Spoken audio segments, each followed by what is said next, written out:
Hello, myself Aishwarya and I am a legal intern at LEXIS and Company, and my topic for today is rape. As we know, under IPC, which is Indian Penal Code of Section 375, rape defines sexual intercourse with a woman against her will or without her consent by coercion, misrepresentation or fraud, or at a time when she is being intoxicated or deputed or is of unsound mind or mental health is ill, and in any cases if she is under 18 years of age, then it is committed to be rape.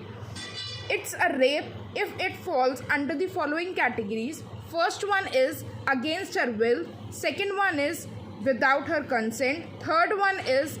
with her consent when her consent has been obtained by putting her or any person in whom she is interested in fear of death or hurt.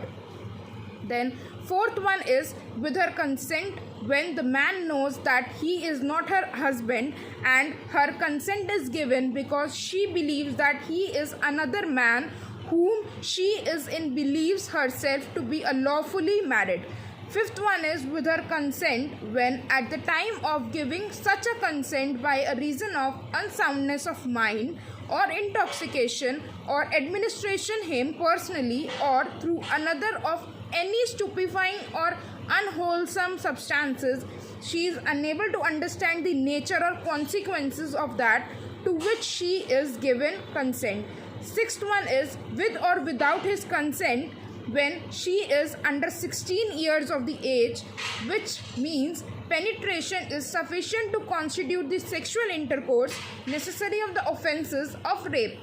Then under section 375, consent is defined as clear voluntary communication that a woman gives her consent sexual act. Marital rape is an exception of giving the consent as it is not a crime under IPC as long as the woman is above 18 years of the age. There are some exceptions to section 375, which are sexual intercourse by a man with his own wife is above age of 18 is not a sexual assault. There are some amendments in section 375 of IPC, which means the Criminal Amendment Act 2013, or we can say it as Nirbhaya Act, which was passed in the Parliament to amend section 375 to remove the ambiguity in the earlier law and provide the strict punishment in the cases of sexual violence. The legislation has expanded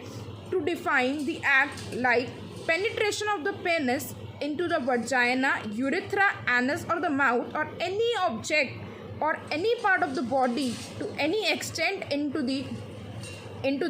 foresaid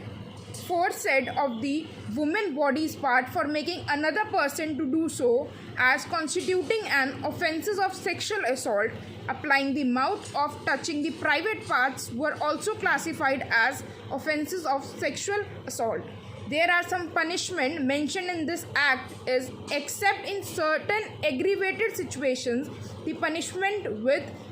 be the imprisonment of not less than 7 years, but it may extend to the imprisonment of life and shall be also liable to fine.